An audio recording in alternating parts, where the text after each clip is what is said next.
Mana Baxtiyorov Muhammad Ali esa tabiatni asrash mavzusida loyiha ishida shunaqa chiroyli narsa yasab kelibdi. Nima degani bu? Muhammad Ali nimani bildiryapti? Nima? Qanaqa loyiha ishi bu? Men musorlarni musorga tashlash kerak. Chiqindilarni. Chiqindiga. Ha.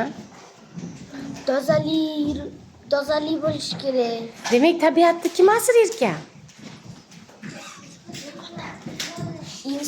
Insonlar, mana bolajonlar, mana sizlar ko'ryapsizlar? Mana chiqindilarni tozalashyapti.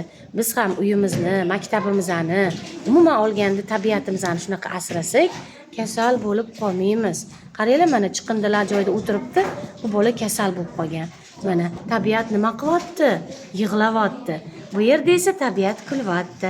Chunki tabiatda bu yerda hamma yoq toza gullar o'sgan, chiqindilar maxsus idishlarga solingan. Bu yer esa betartib. Qaysi biri yaxshi ekan bolalar? Albatta tabiatda kulib turgani yaxshi ekan. Shunda biz sog'lom bo'lar ekanmiz. Rahmat.